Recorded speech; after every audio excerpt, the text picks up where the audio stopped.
Hello, everyone, and welcome to the second season of The Fourth Leg. This is your host, Philip Reiner. This series is focused on one of the most complex systems in the world today, nuclear command, control, and communications, and its increasingly complicated future. With this series, together with our partner Peter Hayes at the Nautilus Institute, we're going straight to the experts across multiple sectors to discuss the technical and policy challenges associated with NC3. Specifically, here in Season 2, we will discuss the necessity for a secure global crisis communications capability. There's a great deal to cover, so let's get started.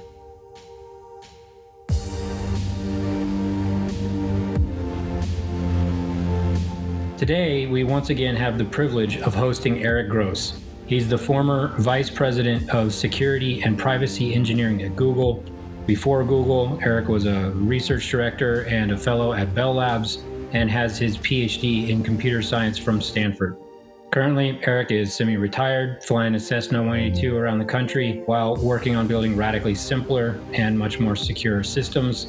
So there's a lot to cover, so let's get started. Thank you, Eric, and welcome back to the podcast. It's really fantastic to have you join us here again. We appreciate you taking all of this time to work with us on what is such a critical issue. As we've already discussed in previous podcasts, this is a series of discussions that builds off of this central CATALINK concept that we worked through at the workshop last fall and that we discussed with you in the first podcast of this second season here of The Fourth Leg.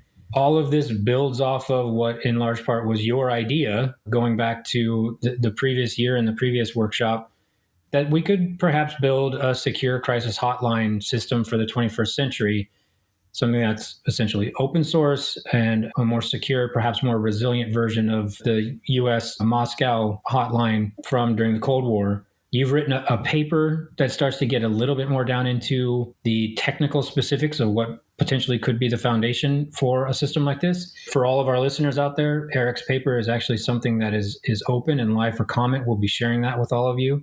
But Eric, if we could, like we try to do in a lot of these conversations, is if we could go back to what you lay out in that paper. We started to talk a little bit about it with John Gower and Subrata and Peter in that first podcast. Can you talk the listeners through, please, what it is that you put out in that paper and what it is that we are looking for people's comment on? Sure. Good to be with you again. So recall, we're imagining leaders of allied or adversarial nations that are wanting to communicate during some crisis when just picking up the phone won't work, either because they need something more secure than phone lines, or they need something more resilient than the complicated phone network, or they just want a conversation that has a little more thought and checking with stakeholders and so forth. So we're trying to build a system like that, which is, as far as we know, what the hotlines have traditionally done for people. So in cryptography, this kind of message sending, it's traditional. Think about so-called Alice sending a message to Bob. And in your last podcast with Tom Burson, recall that if Alice and Bob can exchange some symmetric keys in advance by diplomatic pouch or whatever, then we've long known how to do this. And we get strong mathematical guarantees. The only challenge really is how to implement that in software and hardware that doesn't get hacked. There are good apps you could install on your phone, but can you secure your phone? So for devices operated by national leaders, we imagine the physical security, Tempest security is solved, or at least under control. But even the best military systems, still have implementation bugs or kernel flaws or supply chains that you can't quite trust. So we're trying to see if we can make some progress on that. And our plan really is security through simplicity, which is easy to agree with as a bumper sticker. But what does it actually mean? Can we get concrete enough here to actually say something that other people can attack and either disprove by example or maybe learn from? That would be great.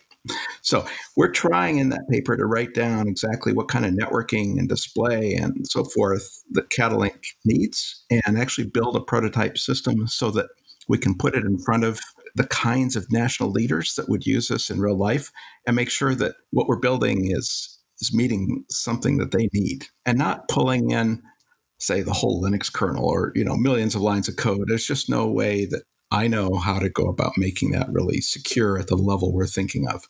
Eric, for a system that is still really, I guess you could call it an abstract noun rather than a working verb, how does a team of developers go about setting the priorities and trading off between security, reliability, and efficiency? Yes, that's the old project management quandary. Good, fast, cheap. Pick any two. So the solution, as you know, is you adjust the project scope so that you can pick a sensible point in that triangle of options. And for CATALINK, we're picking an unusual choice in a sense. We're saying the hotline between Moscow and Washington back in the 60s, which is just a kind of teletype, represented a functionality that would still be useful today for leaders in a crisis. But computer hardware has improved by so many orders of magnitude that if we cut out the decades of software bloat, we don't need to hyper optimize for efficiency. So, in effect, what I'm saying is, we're prioritizing security and reliability and down prioritizing efficiency because we can afford to do that. So, what exactly would efficiency mean, and what could possibly go wrong if you don't really take security and the cryptographic aspect of a crisis communications as the basis of the design, but just leave it to be an afterthought? Oh, yeah, that would be catastrophic. And the problem is you don't find out until the crisis, and you maybe even don't find out about the catastrophe even after it's happened, because sometimes the folks reading your messages don't give you a clue that they have. And it can, as we saw in World War II, say, it can have a totally dominant effect on the outcome. So you've got to get it right. But fortunately, in this space, when we're talking with the kinds of people that build nuclear command and control systems, cryptography is not going to be an afterthought. That is, fortunately, a topic that's had a lot of work, and we know how to build sound cryptography that's not going to get broken very likely. I mean, there can always be breakthroughs, mathematical breakthroughs. There can be quantum computers, maybe at some point. But we pretty much know how to solve that part of the problem. What scares me is the part of the problem that we already know is hard. We keep getting our computers hacked. So how do we get past that? And that's where I'm saying, if you want a system that handles high quality video conferencing with multimedia displays across lots of different commanders out in the field, that may actually be fairly challenging because in an era of limited bandwidth and so forth, it's, you really can't afford to give up big factors of efficiency. But for the simpler design we're talking about, sure, we think we know how to do that. So, Eric, how would you know that a CATALINK's crisis communication system was efficient, if that's one of the design criteria? And how would you make sure, as countries begin to use it, especially if it's likely to be a layer of additional complexity in some respects on their existing systems, how would you make sure that CATALINK was really efficient once you know what efficient means? Yeah. So fortunately, here we're talking about a very finite number of national leaders. I mean, there's only a couple hundred countries in the world. So this is not a Google scale problem. We do know in advance what that's like. And so we can specify in advance a wire protocol that everybody agrees to and commits to. And then individual countries may choose to layer on a certain amount of extra checking or extra hiding. So, for example, in our base system, we don't do anything to defeat traffic analysis. If you think back to World War II again, it wasn't just being able to do the mathematics to break a cipher. Sometimes all you have to do is see where the radio messages are coming from. If there's a bunch of radio messages coming from one particular tent, maybe that's where the commander sits, right? So there are things that a country might do to layer on additional steps to improve the security even further. But we believe that we can give them some guarantees that are not affected by that extra step they do. And ultimately, if they modify the software that we give them, that's fine. it's on them to make sure they keep redoing the review and don't introduce bugs. And so that's the sense in which we believe we're trying to give a strong system, which others can make even better. Sorry to drill in on this issue. I just want to get clear, is CATALINK or any system like it that's using modern or state-of-the-art current and emerging hardware as well as software almost automatically efficient in the sense of a rate of data transfer and assurance that it gets there and is understood? Or is there some other measure of efficiency? I see. So what I mean by efficiency is we do want to send out a message that does not require a huge amount of bandwidth. For example, that's probably the limiting resource as much as anything in the kind of crisis situation we're thinking about. And so as a backup for high bandwidth internet connections, which, as we've seen, can certainly go down without warning, even not in a time of crisis. So we want to have a system where we can actually practice in advance that it works over radio links, say, even just high frequency radio links. So we are paying some attention to efficiency of the network in that sense. So perhaps just so the listeners understand just how important this can be, one of the problems we have in our existing nuclear command and control communication system is that they're dual use. And that means if you're sharing the bandwidth, let's say you're in a war where you've got bombers flying in the air with conventional weapons and somehow nuclear weapons are simultaneously in play, in some of those systems you may have to queue the messages that are going through it because of the bandwidth limitations. And that could mean that you could get inadvertent delays of various kinds or cybernetic sort of organizational communication, bizarre outcomes that you don't really anticipate. So this issue of efficiency is actually really important. You're saying because we're so simple and using technology that's very powerful, we can really evade that problem and just go to the core of the issue, which is get the limited but very specific communication data to the people who need it almost instantaneously. Did I get that right? Yes, approximately. We're saying there are a spectrum of different kinds of messages. I recall one of the earlier podcasts where Admiral Gower was talking about the bandwidth needs for nuclear command and control. And if I can try to paraphrase what I understood him to say, if the Prime Minister of Britain needs to send a message to a ballistic missile sub, there's not a lot of bandwidth needed. It's, in effect, launch on target A or launch on target B or don't launch. I mean, these are fairly short messages and can get through even in the most congested environments. So you want a system where the Prime Minister of Britain can say to Mr. Putin in very, very clear terms, it may look like we're launching, but we're not, or something like that. Right. We're saying for these kinds of communications, we think it suffices to send a page of text or a single satellite photograph or something of that sort.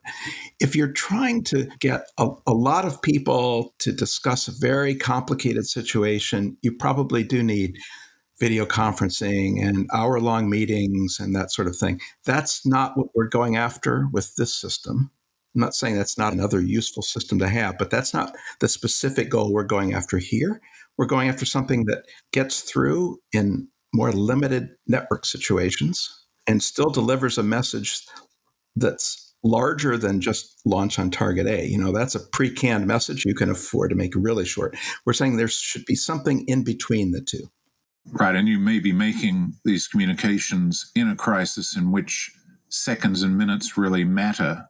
You just may not have hours for that kind of diplomatic style communication. So that's really the sort of niche, if you like, that CATALINK is designed to fill. And so what you've done in this further contribution to the discussion here is you go into a greater level of detail in terms of some of those choices that need to be made. On the cryptography side, you lay out along the lines of what we were just talking about, right? The fact that there should only be text and perhaps simple images, only the symmetric ciphers, the face-to-face key exchange, and as you put it, the single message unidirectional transmission of how these things would actually function. I think we've already started to talk about this a little bit, but I was curious if you could unpack those specific things and kind of explain what the reasoning was behind those very specific elements of what goes into the cryptography of CATALINK. Right. And so, in addition to what we were just talking about, the kinds of messages to send, symmetric ciphers are really well studied and they're resistant to all kinds of attacks. Even if you're worried about a quantum computer coming along, you don't really have to worry too much about these symmetric ciphers. There's not that many mathematical breakthroughs and integer factoring or something that are going to come along and wreck that. So, I love Diffie-Hellman. I think that's one of the truly great magical ideas of all time. But we don't have that scenario where you're going to need, without any prior arrangement, to communicate to one of a million people. We're in a different context here. And so we can afford to do key management that is mathematically simpler, in effect. And historically, the public key cryptography implementations have had a lot of gotchas. So once again, by going to something that's much better studied and understood, there's fewer chances of misunderstanding. If we go back to the Moscow Washington hotline, it's interesting. They used a one-time pad. Crypto technology from, the beginning of the century. And it's partly because it's something that was very well understood. Everybody agreed it was secure. And it didn't reveal any cryptographic capabilities for any of the countries. All countries involved could study it and have trust in the system. It could be implemented in yet a third country, and that would be okay because all the parties involved could study the system and analyze it and be sure that there wasn't a backdoor lurking in there. So that's where we're going after there.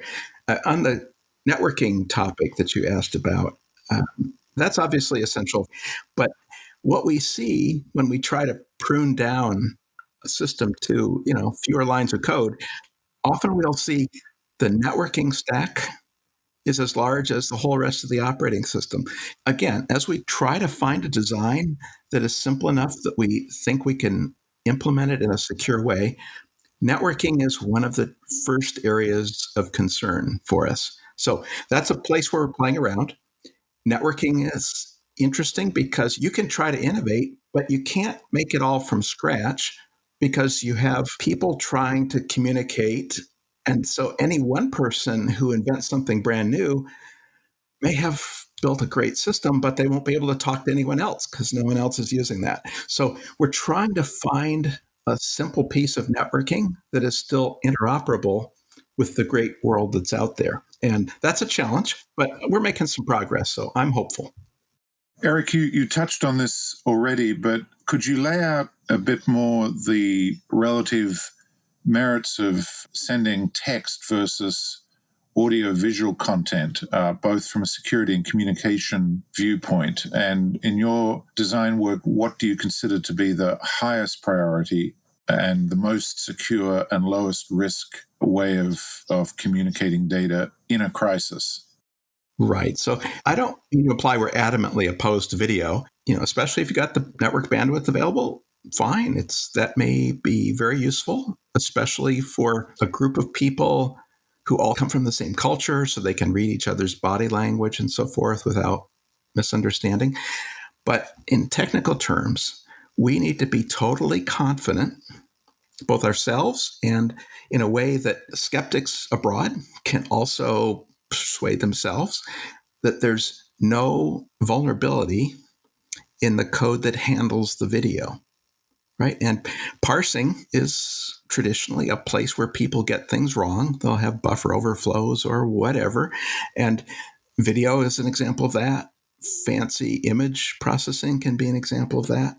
So as an example, look at the Facebook FBI collaboration that just made the news in the last week or two to take down this particular heinous criminal activity. The criminal in this case was using the Tails operating system, which is very good, and that hides tracks very well. It's hard to catch somebody like that. But in this case, because he was sending videos, I guess they were able to find a 0-day vulnerability in the video parsing code, and using that, they're able to figure out where he was and then go arrest the guy. So great outcome in a criminal sense, right? But you can see why we're trying to be super careful to not introduce vulnerabilities of that sort. And that's why I feel kind of vindicated in this decision that we're debating here. Yep, I didn't know about Facebook FBI, but I knew something like that was liable to happen. If I could pull that thread a little bit, because it touches on something that we spoke about with Ron Minnick a couple of weeks ago, where in considering the types of, well, the elements that would need to go into this, and we've been talking a lot about open source and using those tools as part of this design to make this more secure. What is your sense, as you just noted in that Facebook FBI instance, right, where they were able to find that 0 day, going with open source as kind of the way to go with how we would build CATALINK, what sort of vulnerabilities could that potentially introduce? I know we hear from some who are working hard, perhaps in classified circles, that open source just makes their lives more difficult. What's your sense as to perhaps what those vulnerabilities could look like that could come from using open source as the tool set? Well, I don't know who you're referring to in particular, but if they're the signals intelligence people and open source is making their life hard, well, then I guess from our perspective today, that's a good thing, right? We're trying to build a system that's hard for doing signals intercept. So I think implicit here is this notion that there ought to be some ability to re-implement things yourself. And that is, we're creating a specification and a reference implementation. But if you don't want to trust anybody else, you could re-implement from scratch. Or you could decide the software is okay, you've reviewed that, but you don't trust a chip that you buy from somewhere far away. So you choose to re-implement the hardware using your own fabrication line. That would be perfectly fine. In fact, a variety of implementations can give insight. So that's a good thing. And even beyond that, the design itself tries to recognize that can be national sovereignty issues, a matter of pride almost, which cipher should we pick? Well, let's not just pick one designed by our adversary. The design of our system says whoever sends the message gets to choose their own key, their own cipher. It's up to them to pick that. The only thing we have to agree on is, because the decryption software is going to be run by someone else, that recipient needs to trust that they can safely run the decryption software without any risk of a vulnerability. So that's the constraint here. You can use whatever you want, but skeptics on the other side are going to have to be able to verify that they're prepared to run it on their own computer safely. But we're leaving enough room that, let's say a country has some secret watermarking message that they want to use on this message they're sending out, so that if somebody leaks the message, they'll know who it was. Great. We're okay with that. We're not putting watermarking into the system ourselves, but we're not opposed to that existing. So that would be a local customization, the kind we're talking about. And we're certainly happy for that. Eric, there are already, I think, 10 or 11 hotlines which are two-way streets between the existing 9 nuclear-armed states that we share this tiny planet with.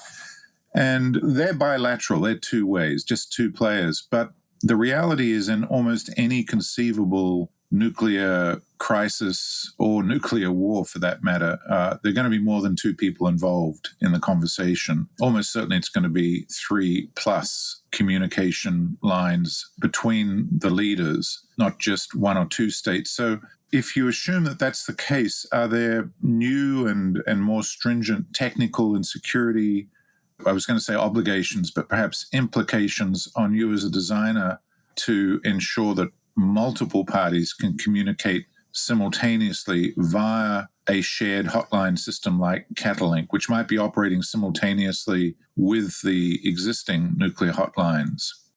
That's a great question. And I must say, when I first sketched out a design here, I was also thinking, just like the Moscow-Washington hotline, of Alice talking to Bob, a point-to-point link like that. And I credit Admiral Gower for pointing out that this is a rather American perspective. And from Europe, it doesn't look sensible. I think so. That was a great insight. I really appreciated that comment that, in the actual world, it's been more than two big superpowers talking to themselves and everybody else just has to wait for the two to settle it. That's not a good representation of the real world. So we do want to support group communication. On the other hand, technically, from a cryptography perspective, there exist group key management protocols, but they're definitely more complicated than what we're talking about. And again, I worry not just about getting something that's secure, but getting something that is so simple that a dozen different skeptical countries around the world can all agree that it's secure. That's a higher bar to meet. So again, from this trade-off perspective that we were discussing earlier about security and reliability and understandability and simplicity versus efficiency, I decided, you know what? If we have a secure way for Alice to talk to Bob, and Alice wants to talk to both Bob and Carol, why don't we just take the brute force approach? Alice sends the message to Bob, and she sends the message independently to Carol. And she probably tells both Bob and Carol, I'm sending this message to both of you. So if you're going to reply to everyone. So you can still have a group communication without introducing any mathematical complexity. And so we're saying, in effect, because of the small number of people that will be on this group line, we can afford that slight inefficiency. Well, I guess that's not really a hypothetical situation at this point. I mean, President Trump and North Korean leader Kim Jong-un insulting each other and missiles firing and all the rest of it a couple of years ago. There were actually, 1, 2, 3, 4, 5 parties, 1, 2, 3 of whom were nuclear armed, involved in the communications related to that crisis. So that's China, Russia, North Korea, South Korea, and the United States. And there are a bunch of hotlines, in play in that situation that were actually used at various times. And then I guess last year, President Trump actually reportedly gave Kim Jong-un his private cell phone number. That's reportedly not a highly secure number, but it does strike me you need some kind of protocol for that technical solution, which might be a bit efficient but practical to work, so that there were no rude surprises. But that's precisely the political task, if you like, of rolling this out. Who do you think in that context would be really responsible for training the people who would actually handle the devices? Would countries train their own people? Would there need to be some exchange of instructions from the developers? Does the guy or gal who's carrying the satchel in each country have this thing in their pocket? How do you envision that happening?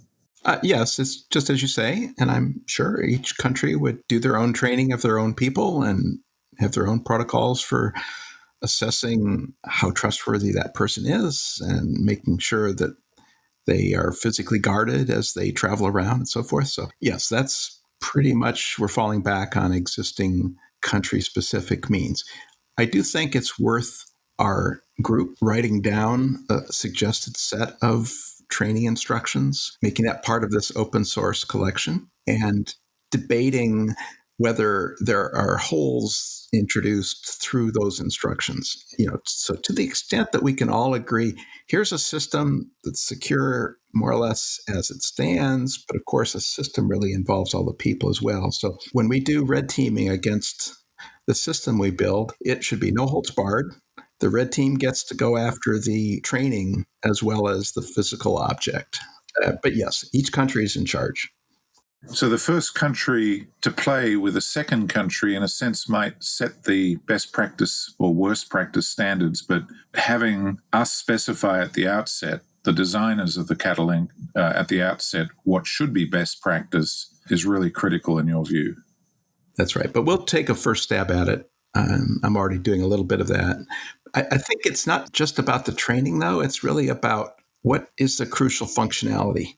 So in talking about the case of multiple nations needing to talk with each other, I only talked about the technical problem of group key management. But, there are non-technical issues here as well. To what extent, especially when you have multiple people involved, do you worry about being able to prove who sent what message? Or Alice says to Bob that she's sending the message to Carol as well as Bob, but later Carol says, well, I never got it, right? There are a lot of non-technical things here that one could try to address through mathematics, or one could decide that's a degree of ambiguity that's actually has some utility in the real world. And the national leaders like being able to say things without being held to it. That is, they can send a message and there's no way to prove that they were the one that sent it. That may be a thing that they like. So this is why I say we need to build something, have the red teams attack it, not succeed, finally take it to their national leader and say, yeah, boss, this seems reasonably strong. It's okay with us if you want to use it. And then they can tell us, well, yeah, that's a good system. We're glad it's strong, but it needs the following additional improvement. So this will be an iterative process. I look forward to that, but we're taking a first stab at what functionality would be useful. And we look forward to the feedback. In a pandemic world where communication may actually become more distant and actually slower and more difficult and even more bureaucratic as people start to hunker down, as a lot of analysts predicting in the international relations and security world, this system, because it's radically simple and secure and relatively easy to get up, might actually have a new attraction because of the COVID conditions or the next pandemic conditions in which it's operating. Yes, I hope so. And we do have to adapt a little. My notion that the national leaders see each other at a meeting at the UN or the G7 or something is not necessarily going to happen in the current pandemic environment. So we are adjusting the design slightly to make it crystal clear how, if the president and the prime minister can't physically get together, their military attaches at least can get together and securely do the key exchange and so forth. So yes, we're thinking about the pandemic and trying to make sure what we build is adapting to the times. Well, could you actually just go a little bit further into that explanation? I think there's probably listeners who may have picked up on this in previous conversation, but just to give a little bit more detail on what it is you mean exactly by the key exchange. So how would this actually work, and what does that begin to address in terms of alleviating some of the concern one might have as to who is actually sending a message? How does this synchronization of keys actually work? And what happens, if one were to misplace one of these things? What's the fallback to actually ensure that these devices are these trusted, reliable tools for these leaders to have these conversations? Right. Okay. A lot of questions in there. Let me see if I can catch some.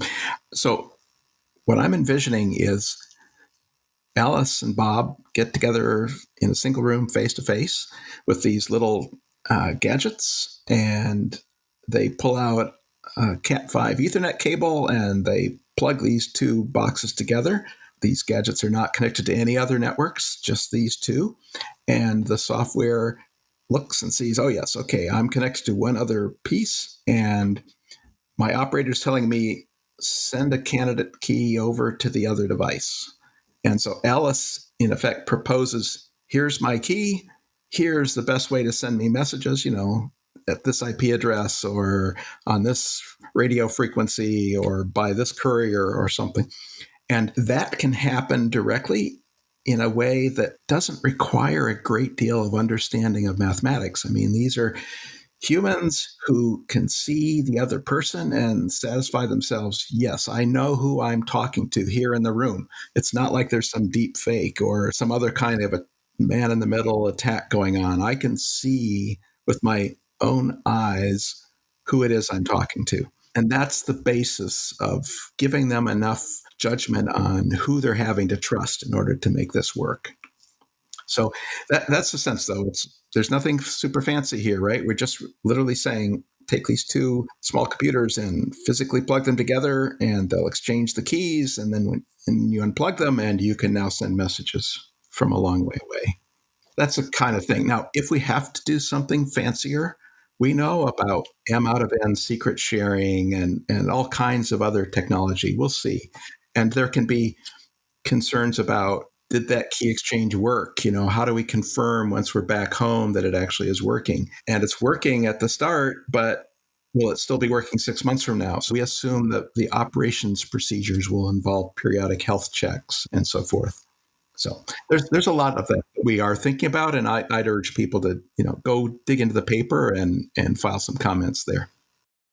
Eric, I love the notion of Bob talking to Alice or Alice talking to Bob. Of course, we are in the wonderland of nuclear war. How are you going to program the devices to work, given that they all have, well, some of them have multiple languages, but official languages have to be declared? How does translation work? Is it done in advance, and so on? Yeah, so one of the things I always love about reading science fiction, it seems that everyone in the galaxy speaks English. It's so convenient, but that's not real. One of the reasons that we think sending a letter, page of text as a message, as opposed to just opening video links, is that you do get more of a chance to think hard about the translation. And I'm leaving this up to the national leaders. I don't think that those of us on the project have the experience to really speak authoritatively on this. But my guess is the way to go is to send your message in your own native language and perhaps append an, what should I say, unofficial or an unauthoritative translation. And then at the receiving side, the person who's operating the equipment can then look quickly at that translation and sort of decide things like, what's the priority? Do I need to go wake up my boss or not for this handling this message? But then the recipient will have their own translator who will do the official authoritative translation. And the leader reads this, thinks about it, writes his reply, maybe does a little translation. In his reply, he probably wants to at least paraphrase the initial message. All of these are just to minimize the chance of a misunderstanding leading to something major. The other thought we have on this is that there can be some kinds of messages that have to, especially the messages that are super urgent, have to get through right away, where you have a message prepared in advance and everybody agrees on the translation in advance. And you can even reduce it to a short code word. And that's a message that you can send with very little bandwidth and with assurance that there won't be any delay for translation and that there won't be any misunderstanding through translation. So even NATO, for example, has, I'm told, prearranged code words that mean certain things. And so we think that's another good thing to adopt. So we're all used to trying to figure out when someone, sent us a message from another time zone on our email. How do the date uniqueness and timestamps that you mentioned in a CATALINK work across or through the different time zones? Okay. So first of all, we do support multiple languages because our text is all UTF-8, so-called. So it supports Unicode, so people get to at least send their text in their native language with the kinds of character sets they're used to. The timestamp is attached to each message. Each message has a timestamp of when it was composed, and the recipient will look at that timestamp, and if it looks wildly wrong, if it says it was written yesterday, then that will, of course, cause some concern. It's clear that something bad has happened. Either there was enormous network delay or people's clocks are getting out of sync or something. Who knows? But there's nothing in our protocol that demands very precise time synchronization. We know that's hard to achieve. We can all use GPS and have very precise time, but in the real world, you'd be amazed at the number of flaws that happen when you assume time synchronization, especially across leap seconds and so forth. So we're not assuming anything except kind of rough correspondence on time. Does that answer your question? I think it starts to, and it raises a couple others on the same theme of in terms of level of detail that we're going into on how this would actually work. The technical specifications of this, how much does that constrain memory? So how much does that constrain what gets stored? Does the message get deleted? Does it disappear as it would perhaps in Signal? How does that log element of the device actually work in your estimation? So that's a good point. That's the kind of functionality questions that I was talking about, possibly needing to iterate the design on. But my guess is that for this kind of material, we're not looking for ephemeral messages. I think this is the kind of thing where countries are going to save a copy of all the text. So I'm not trying to achieve ephemeral messages or not adding any cryptographic measures for that. I assume those are things that would be stored. One of the things that comes to mind, and something that we as an organization have spent a lot of time on, is on the jamming side of things, jamming things not just in terms of perhaps signals, but jamming things with too many packets. Is there, and from the security side of this, what's your sense of how the design would prevent or be vulnerable to things like denial of service attacks? Yes, that's always an issue and a concern.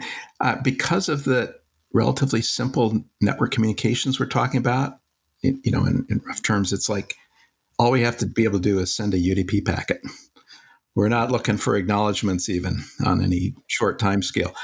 And so it's relatively easy to plan for sending the message multiple times in multiple different channels. We'll send it from different IP addresses to multiple IP addresses and also over HF radio. So that makes the jammer's job harder when there can be a lot of different ways for the message to get through. So that's a useful thing. But I'm also, as I'm working through this networking design, trying to have some amount of basic sanity checking so that we can discard any obviously bogus packets that arrive. So we're trying to put some amount of DOS protection into the system, more than is traditional in IP networks. So who would be in charge of this system? I mean, does it have a secretariat? Is someone an officer who's kind of in charge both at the global level of all the different CATALINKs combined as a network system as a whole, or within each country? No, well, there can't be anybody in charge because, as I like to say, if you're talking about countries with nuclear weapons, you're already talking almost by definition about countries that are prepared to spend as many $1 billion as it takes to build things themselves. They're not willing to take anybody else's word for it. So we'll have a coordinated effort. There's a repository with some source code, and so that's a centralized place in some sense. But I imagine the deployed systems do not automatically download patches from that central repository. No. Each country would be checking things as they come in and satisfying themselves. But as they discover unanticipated problems in the system, or if there's some kind of unexpected breakdown in the moment or nearly in the moment of a crisis, is there a technical support group that they can call upon, or do they just have to do that by themselves? I mean, the advantage of open source, in a sense, is that the decentralized network of developers is constantly adding to that stock of knowledge that is built into the system. So there's that layer of accountability and support. But really, the users are on their own, aren't they, in terms of operating the system? I think it's very much like the internet today. There's no one central authority, really. I mean, there's some groups that have some kind of authority to issue numbers or something, but on a day-to-day basis, there's no central authority. You have operators at each end that know each other and work together, and when there's a problem, they find another channel to communicate over and solve the problem cooperatively. And I think that's really what we're seeing here as well. Right. So it's a choice of each national leader to decide whether or not they want to use CATALINK or respond to someone else who is using it. That's right. That's exactly right. And I would anticipate that different groups would all have their own sub-networks, so to speak. That is, they might each be using the same kind of design, same kind of hardware, but the national leaders have their group, and maybe the secretaries of state have their group, and maybe the commander of the Joint Chiefs, they have their own separate group. So I expect there's a certain amount of diversity that way as well. But for the developers, they don't need any kind of security clearance because this is open source. By definition, the way we're doing it, it's open source. So really the only security issue relates to who is involved in developing and sending the message and receiving it and translating it and working with the commanders and the national leader. And that's really a question of each country having to clear the staff. Is that right, in their own country? Yes, exactly right. The message content will obviously be highly classified, and the devices will obviously be slapped with a classification label, but you don't need a clearance to work on the public design. So we've gone pretty far down into some of the technical elements of how this actually work. We've talked a little bit about how it would come together. We talked in depth with Ron Minnick and Tom Burson to a certain degree in recent podcasts about how the international cooperative piece of this would have to work. Per what you were just describing in terms of security clearances and how do you actually keep the whole package updated, et cetera. You don't have some central authority. There's no one person telling people how to do their business with this. How do you maintain trust in something like that? So for the naysayers who may be out there listening to this, or they assume they can write it off because there's no way to maintain trust in something that's inevitably having to be updated and patched on a routine basis. How does that actually work? How do you keep that trust? Well, it's like the open source projects you talk about. These work well when the team of developers that are managing this central repository show that they're responsive to people from around the world sending in problems and offering suggestions. Now, I think the most important of these is that there be a way to send in confidentially a report of a vulnerability so that the developers can assess, screen out the ones that are real from the larger number of ones that are reported, but just a misunderstanding. And if they make it easy to contact them, and if they drop everything else they're doing and immediately jump on it, analyzing the problem and issue a patch and warn every user about that a patch is available and so forth, that's the most important single thing. The nature of this repository technology is that everyone agrees they're seeing the same source tree. So it's not like someone's going to secretly put in a backdoor that doesn't get noticed. You don't have to trust the central dictator for the source tree in that sense. Each country can review for itself and be confident that they're seeing every change. So that's sort of built into the mechanism. But this doesn't get at the problem of, well, what if there are a whole bunch of security flaws in the system? And honestly, we're trying to avoid that by radically simplifying the design. If there are a ton of security patches, at least, after we're through the initial trials, then I will have failed. So blame me. Well, a very sort of follow-on problem, a segue there is, and we touched on this in our previous discussion with Tom Pearson in the podcast series, when you're trying to build something that is cryptographically strong, in fact, nearly impossible to break, there's still a chance that the technology will fall into the wrong hands and that bad guys and gals have CATALINK for their own purposes, not the ones it was designed for. Can you share how you think about how you would recover from that problem if it were to eventuate? Well, that is true of our system and any open source system. And in my mind, actually almost any technology, that it's going to be used for multiple purposes. And it may be used by people to do evil things. I'm not happy about that, but that's life. What I would note is that our particular system is going to be hard to break, but it does involve certain things like this face-to-face key exchange that I hope will not be a problem at all for national leaders, but is not ideal for the kinds of child pornography that this Facebook FBI case was fighting. So in some ways, law enforcement has more chances to catch a bad guy with our system than with other existing systems. So I expect the bad guys will go somewhere else, but no guarantees. So, Eric, we've gone almost exhaustively through a lot of the different pieces to this, and thank you for your time. I do have to ask here, maybe to wrap things up. We talked with Ron and Subrata about supply chains. We talked with John about how to galvanize political buy-in in this concept in order to make sure that folks know that this is something that they should be bought into and that they should trust.